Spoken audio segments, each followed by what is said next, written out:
Hello and welcome back to Football Daily, where today we are looking at 10 caretaker managers who smashed their temporary job. 10. Kenny Dalglish. We begin with one of Liverpool's all-time greatest players, Kenny Dalglish, who had an impressive stint as interim manager in 2011. His first spell as Liverpool boss was in 1985, leading the club to 3 league titles, before achieving the impossible with Blackburn Rovers in 1995, guiding them to their first and only Premier League trophy. After an 11-year absence from management, he returned to the Liverpool hot seat in January 2011, replacing Roy Hodgson until the end of the season. Hodgson had failed to get the best out of his team as they sat 13th in the league, having exited all 3 cups. It didn't take Dalglish long to turn things around at Anfield though, going on a 6-match unbeaten run and winning 10 out of 15 league games. He was helped by the signing of Luis Suarez, who instantly hit the ground running, scoring on his debut in a 2-0 victory over Stoke. Liverpool finished the campaign in a much more respectable 6th place. The Scotsman was rewarded with a permanent role and led the Reds to League Cup glory the following year. 9. Radomir Antić. From Luton Town to Barcelona, Radomir Antić has trekked around the footballing map. Spells in Serbia, Turkey, Spain and England, Antić was a solid defender. But he undoubtedly excelled more as a manager, guiding Real Madrid to 3rd in 1992 and winning the double in 1996 with City rivals Atletico. In a topsy-turvy few years for the Serb, he went from winning trophies to experiencing the pain of relegation, taking Atletico and Real Oviedo down to the Segunda Division. But in January 2003, Barcelona gave Antić another chance in the top flight, hiring him until the end of the season in place of Louis van Gaal. The Dutchman had left the club in the precarious position of 15th, losing as many as 9 games. Antić soon turned things around, winning 12 and losing just 4, leading them to a 6th place finish as well as a run to the Champions League quarter-finals. He got the Blaugrana playing their free-flowing football again and moulded the likes of youngsters Xavi and Iniesta. Despite his good work at Barca, he was not offered the permanent role as they opted for Frank Rijkaard instead. Not a bad appointment to be fair. 8. Ole Gunnar Solskjaer. Once labelled as the super sub, Ole Gunnar Solskjaer has gone from winning games off the bench to coaching victories from the sidelines.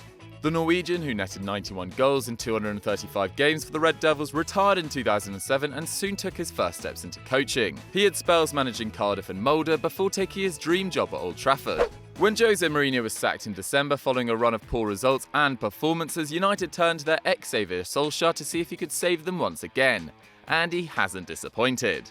United put 5 past his former club Cardiff in his first game in charge, the most they've scored in a single game since Fergie's last match in 2013. At the time of writing, his side have won 8 out of 9 and are yet to lose, becoming the first ever United manager to win their first 6 league games.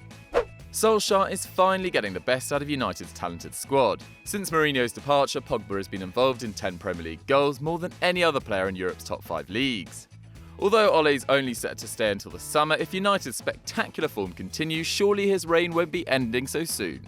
7. Craig Shakespeare. When Claudio Ranieri miraculously led Leicester to their first ever Premier League trophy in 2016, you would think his job would be safe for years to come. However, just 9 months later, with the Foxes only 1 point above the relegation zone, the Italian was sacked and replaced by assistant coach Craig Shakespeare on a temporary basis. Shakespeare had no previous managerial experience, and yet you wouldn't know it, as Leicester got off to a terrific start under his reign, winning his first 5 games in charge, becoming the only English manager to do so.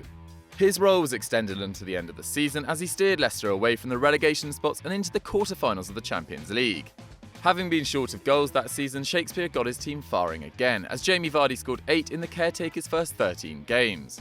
Leicester finished the season in 13th and Shakespeare signed a 3-year contract. Sadly for him though, it only lasted 4 months as he was sacked the following season. Tragedy. 6. Juande Ramos. Spurs fans may not remember Juande Ramos' time in North London so fondly, as although he won the League Cup in 2008, that was followed up by just 2 points in 8 games the next season. No shock then that his contract was terminated. However, his next job was certainly a surprise, as Real Madrid hired the Spaniard the same year to replace Bernd Schuster until the end of the season. Having won the title the previous campaign, Real was struggling to mount a serious challenge this time around. 2 consecutive defeats to Getafe and Sevilla sealed the fate of Schuster, as Los Blancos found themselves out of the Champions League spots in 5th place. So who should Real turn to at their time of need? None other than Spurs flop Juande Ramos. Ramos repaid the faith shown in him by Real with a fantastic start. A comfortable 3-0 victory against Zenit in his first game was followed by an 18-match unbeaten run in La Liga, winning 17 of those and achieving an extraordinary 52 points out of possible 54. The former Sevilla boss improved their front line, bringing in Dutch forward Klaas-Jan Huntelaar from Ajax and tightening up their defence too. Ramos may not have won any trophies in his time at the Bernabeu, but he got them back into a title race, eventually finishing second. That still wasn't enough for him to land the job permanently though. 5. Rafa Benítez. Chelsea is a big club, but I would never take that job, no matter what.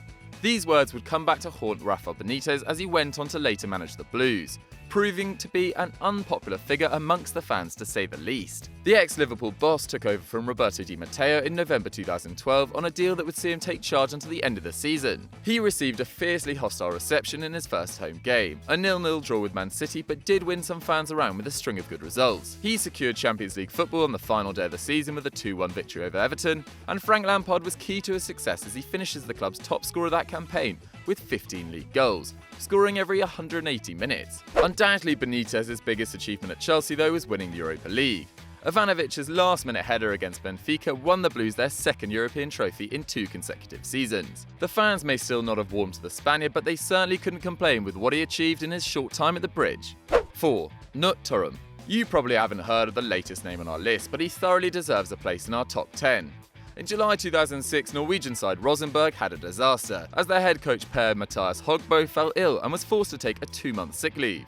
In stepped the inexperienced assistant coach Knut Tørum, who was set the task of mounting a title challenge. With Rosenborg 10 points behind leaders SK Brann, it seemed highly unlikely. But Tørum began his reign with 8 straight wins in a row, breaking a club record in the process, making serious ground on Brann, setting up a title decider against the side in October that year. Rosenborg won the match 3-1, with ex-Spurs striker Stefan Iversen scoring the second goal of the game, and his 15th of the season. The title was secured in their following game as they smashed Viking FK 4-1. Tørum only lost 1 game as caretaker boss with an 86% win ratio, an unbelievable achievement which saw him crowned Norway's Coach of the Year for 2006. The forgotten man, Høgmo, recovered to full health but announced his resignation 2 days after Rosenborg clinched the title.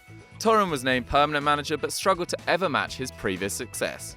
3. Guus Hiddink. Another Chelsea caretaker boss makes our list as experienced Dutch manager Guus Hiddink had a hugely successful first stint at Stamford Bridge. With an already impressive CV to boot, having managed the likes of PSV, Valencia and Real Madrid, with 13 major trophies to his name, Hiddink was a no-brainer for the Chelsea board. He replaced Philippe Scolari in February 2009 until the end of the season, with the Blues sitting 4th in the table, having dropped 16 points at home. Hiddink went his first 7 games unbeaten, winning 6 of them. In fact, during his whole spell there, he only lost 1 game, with a win percentage ratio of 73%, miles better than Scolari's 56%. Hiddink also got the pensioners as far as the Champions League semi-finals, losing on away goals to Barcelona in a controversial 1-1 draw. He quickly put the disappointment behind him though, as Chelsea comfortably finished 3rd in the league and wrapped up the season with an FA Cup trophy. Unlike Benitez, Hiddink was extremely popular amongst the fans, but opted to return to his post with the Russian national side. He did make his Chelsea comeback though in 2015, again as interim, but his second stint at the Bridge did not prove as successful. 2. Mário Zagallo. 1966 was English football at the height of its success, when Bobby Moore lifted the World Cup trophy on home soil. But in Brazil, it's largely considered to be one of their worst campaigns, as they failed to get past the group stages. This drew much criticism for the Brazilian press, and in particular hot-headed journalist João Saldanha.